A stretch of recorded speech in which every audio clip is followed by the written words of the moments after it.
A 3-year-old boy is dying in a Madrid palace nursery. Amulets hang from his chest on red ribbons. Coral, a small bell, a hand-shaped charm. They were sewn there to keep evil out of him. They have not worked. In 5 days, his mother, 8 months pregnant by her own uncle, will give birth to the most inbred king in European history. Madrid, the royal Alcazar, 24 years later. You hear it first, the scrape of horsehair on stretched linen, a sound like dry leaves on stone. Then the smell. Linseed oil, lead white, pigment ground that morning. The marble floor is cold under your feet. Look up. There is a man in the chair, 23 years old. He cannot close his mouth. The lower jaw juts forward, holding the lips apart. A thread of saliva collects at the corner. He stares at nothing. He is the most powerful man on earth.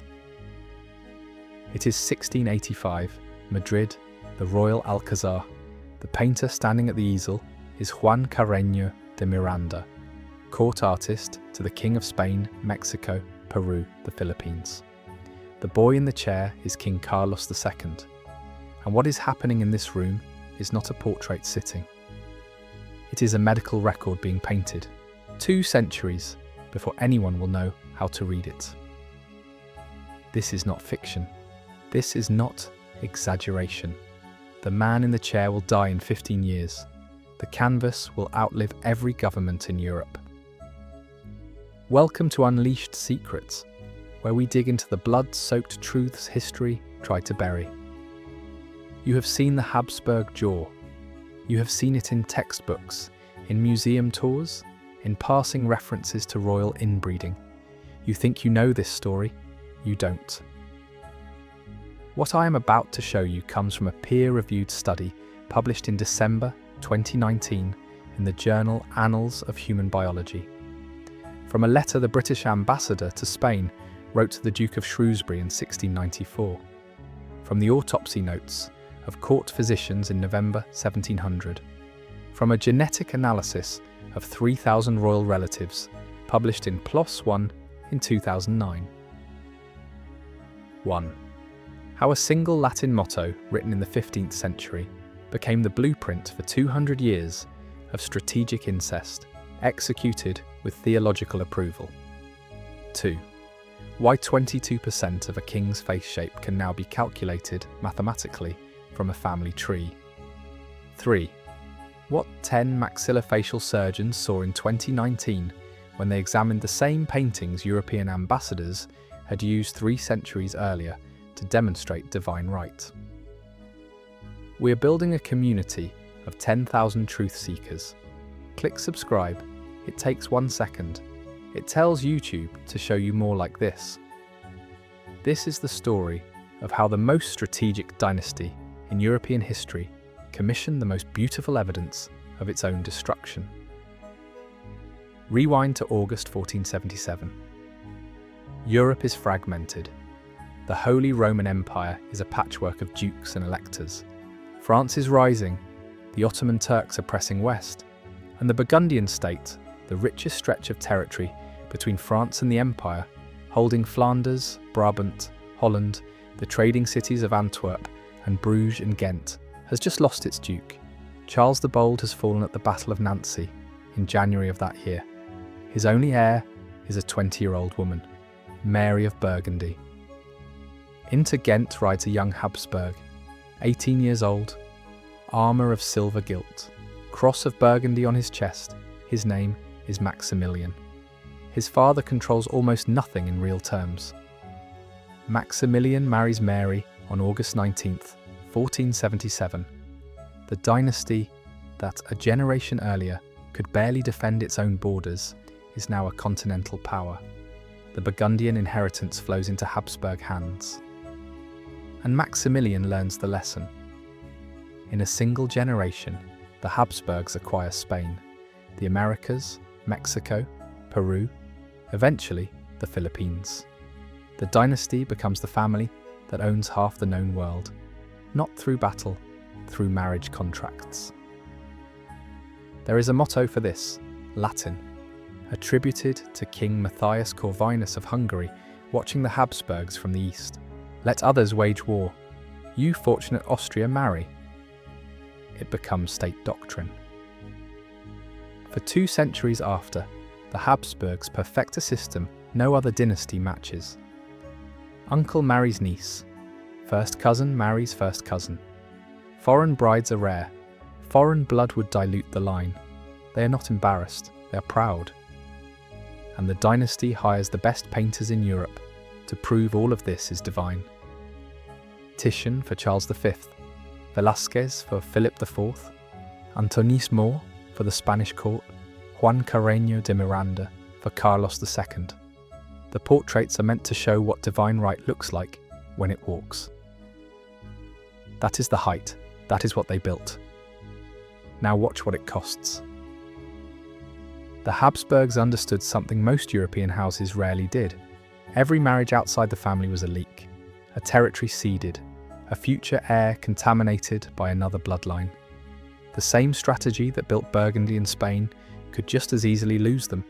If a Habsburg princess married a Bourbon or a Tudor or a Hohenzollern, her dowry, her inheritance, eventually her grandchildren's claims, would slide into a rival house. So the dynasty closes the door. This wasn't madness, this was strategy, this was theology, this was law. The Spanish branch develops an ideology that treats Habsburg blood as a kind of sacred substance, the purest in Christendom. Papal dispensations are not the exception, they are the workflow. Think about what this means. In any Spanish village in the 1600s, a peasant who married his first cousin would face the parish priest. He would be questioned, possibly refused. If he married his uncle's daughter, he would be reported to the Inquisition. The same Inquisition that prosecuted heresy with fire was the institution that simultaneously signed off on the King of Spain marrying his sister's daughter. Uncle-niece weddings at the Spanish court were not scandals, they were paperwork. When Philip IV married his 14-year-old niece, Mariana of Austria, in 1649, ambassadors sent congratulations. The court commissioned the portrait.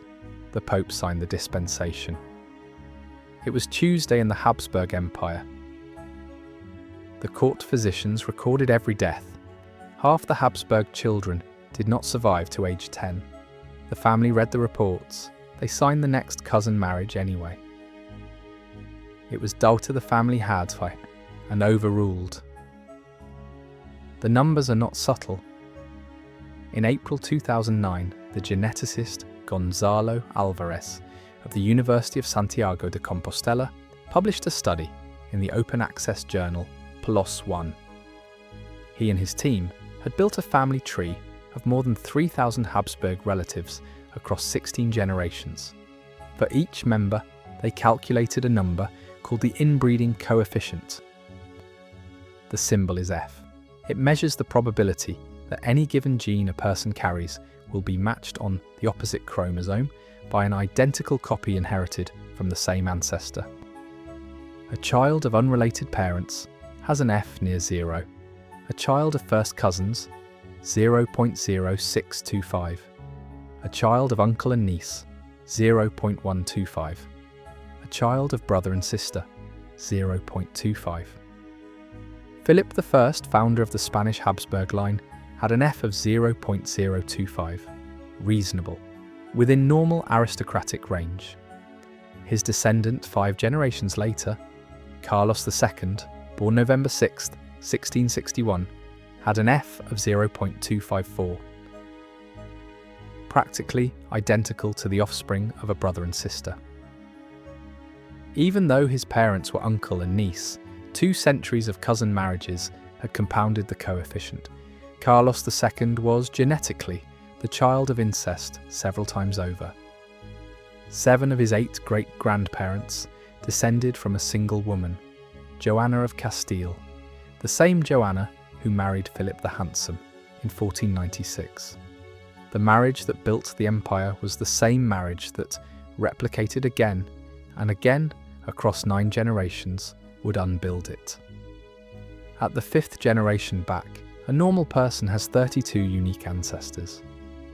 Carlos II had 10. Read that again. 10 ancestors where there should have been 32. This was not a mistake.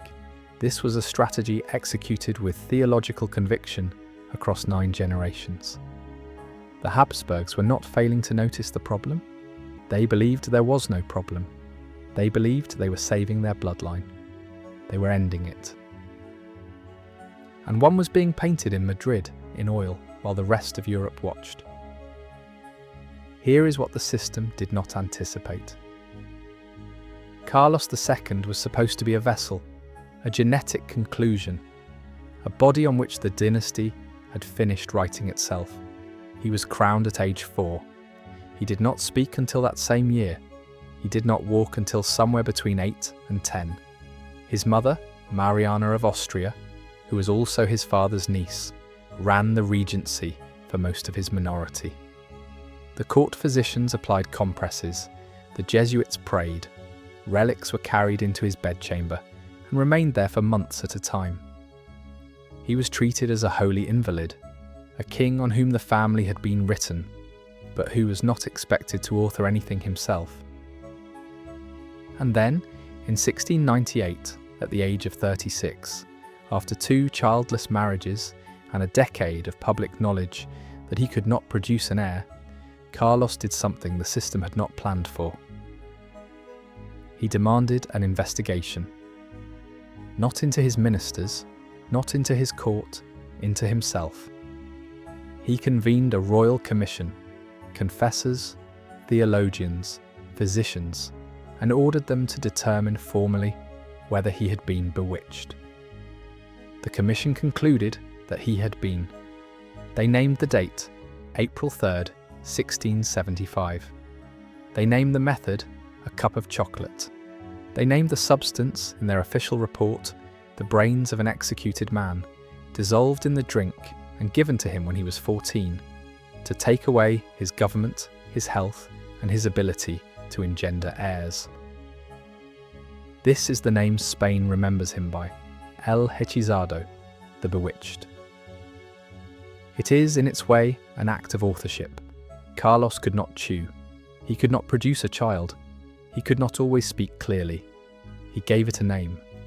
The wrong name. He performed the most human act the dynasty had left him. He asked why. He never got the right answer. For 200 years. While Carlos was being carried to his throne in Madrid, another Habsburg child was being prepared for shipping to Vienna.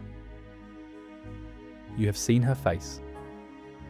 She is the little girl at the centre of Las Meninas, Velázquez's most famous painting. 5 years old when he painted her in 1656. Mariana's only daughter, Carlos's older sister. Her name is Margarita. In December 1666, when she was 15, Mariana shipped her across the Alps.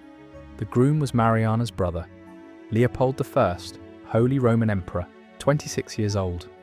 He asked Margarita to keep calling him uncle after the wedding. Read that again. She was pregnant for most of her marriage, 4 children, 3 of them buried in Vienna before they could walk. At 21, after her 6th pregnancy, Margarita went to bed and did not get up. The painting hangs in Madrid. The body lies in the imperial crypt in Vienna. The marriage is what carried her there. Margarita was one of 15 Habsburg portraits a research team would examine 3.5 centuries later. In December 2019, a team led by Professor Roman Vilas of the University of Santiago de Compostela published a paper in Annals of Human Biology. They recruited 10 maxillofacial surgeons, specialists in the bones and tissues of the jaw, and handed them 66 historical portraits of 15 Habsburgs. They asked the surgeons to identify clinical features of mandibular prognathism. Separately, the team rebuilt the family tree, 6,000 individuals across 20 generations. For each subject, they calculated the inbreeding coefficient. They ran the statistics. The result was a strong, statistically significant correlation. 22% of the variation in the severity of the Habsburg jaw across 200 years of paintings, across 15 monarchs, could be explained by one variable alone: how closely related each subject's parents were. 22% of a king's face, calculable from a family tree. The team identified 18 distinct facial abnormalities across the portraits. The most severely affected subject was Carlos II, the least affected, Mary of Burgundy, the bride from 1477. The Burgundian outsider whose marriage launched the entire project was the cleanest face in the gallery.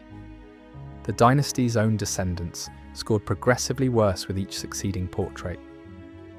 Professor Villas, when his team announced the study, put it directly.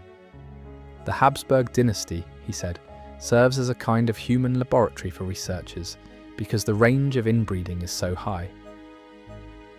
A laboratory, 2 centuries of European geopolitics, painted in oil by the greatest names of the age, catalogued by 10 surgeons in 2019. And here is the second number. The first generations of Habsburg kings had inbreeding coefficients near 0.025. The last, Carlos II, had 0.254, a 10-fold increase across 5 generations. Infant mortality inside the dynasty, in the period the Alvarez study examined, ran at 50%, meaning half the Habsburg children born did not survive their first year. In the Spanish villages outside the palace walls in the same century, the rate was around 20%. The peasants outlived the gods. All of this had been hanging on the walls of the courts of Europe, signed by the greatest painters of the age, long before anyone knew how to read it. November 1st, 1700, the Royal Alcazar of Madrid. Carlos II is 38 years old. He has been dying for years. The court physicians have recorded, in the months leading to this morning, a constellation of symptoms that modern medicine still debates: recurrent seizures, edema across the body, a discharging wound beneath the right ear that has not closed in months, a herpetic rash on both cheeks. He cannot keep food down.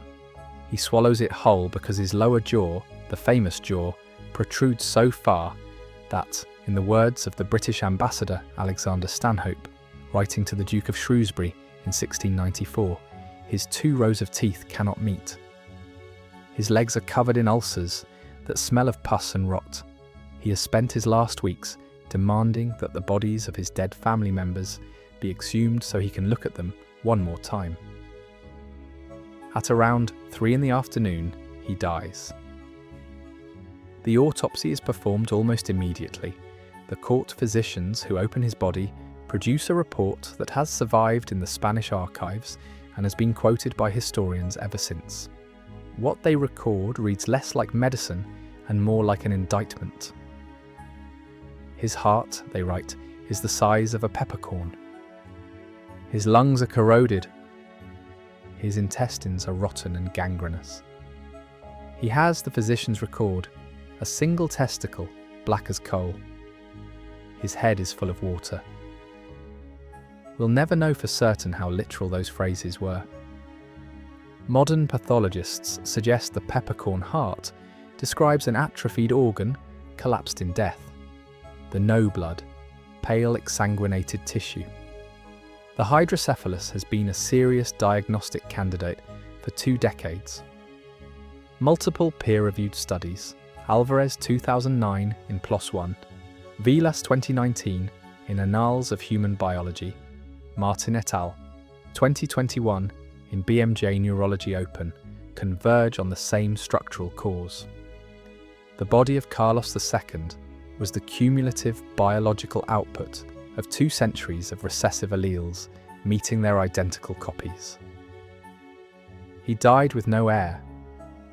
He had been married twice, first to Marie-Louise of Orléans, who died in 1689 at the age of 26, probably of appendicitis, then to Maria Anna of Neuburg, whose parents had produced 23 children, but who herself never conceived with Carlos.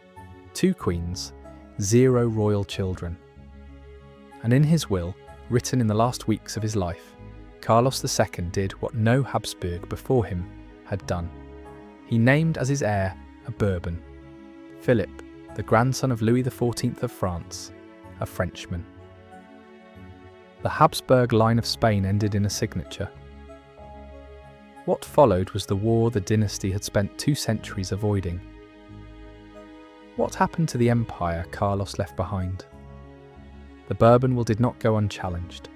The Austrian branch of the Habsburg family, the same family, in a different palace with a slightly lower inbreeding coefficient, claimed the Spanish throne for one of its own. England, the Dutch Republic, and most of the smaller European powers backed Austria because no one wanted France controlling Spain, Spanish America, the Spanish Netherlands, and southern Italy all at once. France backed its grandson. The result was the War of the Spanish Succession. It lasted from 1701 to 1714.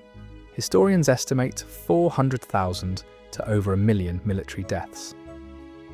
At the end of it, by the Treaty of Utrecht in 1713, the Bourbons kept Spain itself and the overseas empire. Spain lost Milan, Spain lost Naples, Spain lost Sicily, Spain lost Sardinia. Spain lost Gibraltar to the British, which it still has not recovered 313 years later. The marriage strategy that built the empire across 2.5 centuries was unwound in pieces in 13 years of war. The very war the Latin motto had promised to avoid was the war the dynasty's last king summoned with his signature. What happened to the Austrian branch? They survived another 200 years, learning slowly to marry outside the family. The last reigning Habsburg, Karl I, abdicated in 1918. Karl von Habsburg, born in 1961, leads the family today. His face is unremarkable. What happened to the portraits? They are still hanging in the Prado in Madrid, in the Kunsthistorisches Museum in Vienna. They were commissioned in their own time as instruments of dynastic propaganda, meant to demonstrate divine right. Today, they are some of the most studied medical documents in human genetics. The image did not change. The viewers did.